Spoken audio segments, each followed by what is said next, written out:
I did not post a single video during my first 6 months of monetization, and I still made money from AdSense. So all of this was completely passive income from my older videos that I posted. Now you're probably wondering how I ended up getting monetized and then never posted again. Valid question. I would wonder too. The TLDR is I started posting videos in 2016, started taking it more seriously and posting more consistently in 2019. And that's when I finally saw slow and steady growth. At the beginning of 2019, I had 100 to 200 subscribers, and by October of that year, I had reached 500. And then I had a video absolutely blow up in January of 2020. That pushed me over 1,000 subscribers and over 4,000 watch hours, so I was able to apply for monetization. And now I have major frustrations from this point in my life. How did I manage to not take advantage of my channel blowing up, which was only a dream I'd had since like middle school? Let's just say that it was a perfect storm of the hardest semester of college, and we all know what went down spring of 2020. Enough said. Let's dive in to April of 2020. I have my computer over here. So if you see me referencing over here, this is my YouTube studio in my notes. As you can see in this graph, this is my arc of views during the year of 2020. Obviously you can tell this is when my videos started blowing up. And then this right here is actually when I got monetized, which there's still a good amount of views that happened after I got monetized. I think 350,000, but it's a lot lower number than what happened before I got monetized. So if I would have been accepted within the week or two that most people get accepted, I would have probably made at least 4 times what I made in this period. So April of 2020, I got 79.2 thousand views, 6.6 thousand watch hours.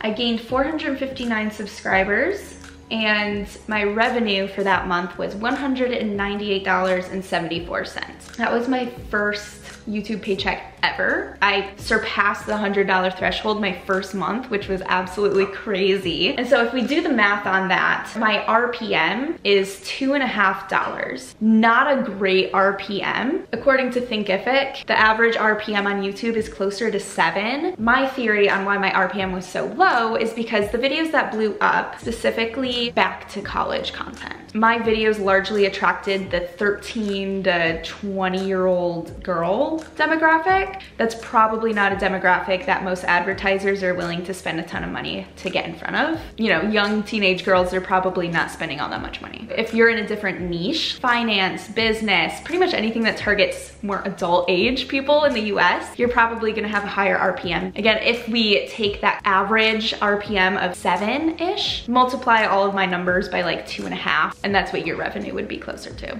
So my top content in this period, my dorm shopping vlog. So this is the video that actually ended up going viral. From there, a lot of other videos started getting a lot more traction because people, you know, it would be suggested and people would go watch that. So my college dorm shopping vlog, and then my college move-in day, those were my 2 best performing videos pretty consistently. And then I also had a Gabriella Whited workout challenge, decorating my room for Christmas, and then thrifting a new wardrobe. So those were my top 5 videos during the month of April. And again, I did not post at all through this entire period. So these are all videos that I posted in 2019. Now, May of 2020, my views went down just a little bit, 42.6 thousand views. My watch time hours, 3.2 thousand. My subscribers gained 189, my revenue $112.10. And so my RPM was slightly higher at 263. My top content, again, the same top 2, or the same top 4 actually. My dorm shopping vlog, my move-in day, my workout challenge, decorating my dorm room from Christmas, and then one that snuck up there was packing for college. So as you can see, all of these are very college themed. All of my videos were gaining more traction because the video that popped off was about college, and I had a bunch of other college content those people would be interested in, so they went and they binged on my channel. So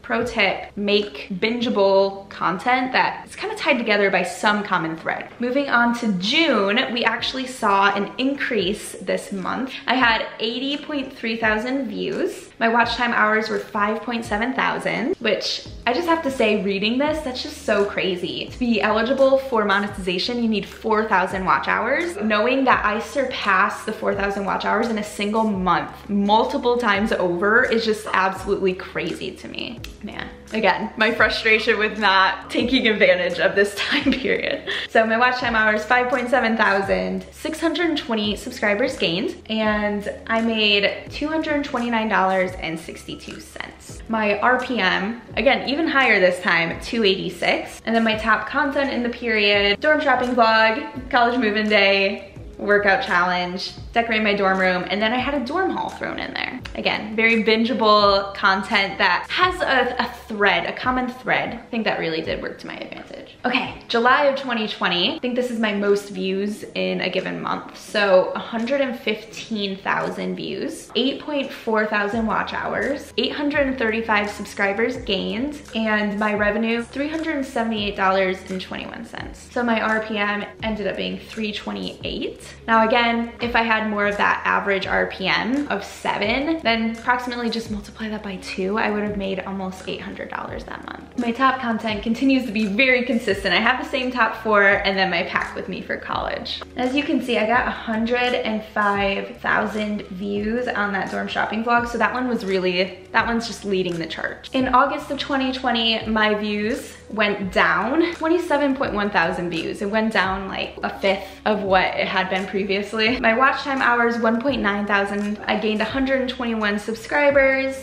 I made $95.91. And my RPM, 3.5. So that's actually higher than any RPM before this, which is very interesting. I don't have a theory about that one. My top content in the period, again, holds pretty steady. And then finally, September 2020, this is like the end. This is when my views had almost gone down to 0. So I had 4.4 thousand views, 295 watch hours, and this one might surprise you. I actually lost 51 subscribers, because if you'll remember at this point, I had not posted in 9 months. What happens when you have a vacant channel? People start unsubscribing. And then my RPM is 3.79. Top content in this period, you can see my dorm shopping vlog only got 3,000 views in the period, so far cry from that 100,000 view month that I just had. And so if you add up all of my monthly revenues, that totals $1,031.25. Just in case you guys are wondering, I did end up losing my monetization. So as you're watching this, I'm not monetized. So I hope this stands as a reminder that YouTube can actually be a powerful passive income builder. It's not fully passive because I do recommend to continue posting. YouTube is an evergreen platform, meaning that their videos don't have a shelf life. Like over on Instagram or Facebook, those posts usually have a shelf life of like 2 to 3 days. And then after that, you really don't have any more activity. YouTube is not like that. Videos that may be tapped out at like 300 views, they can start picking up at any time. In the future, they might become viral. Don't get discouraged, and you can continue to make money from them. It's kind of like a compound interest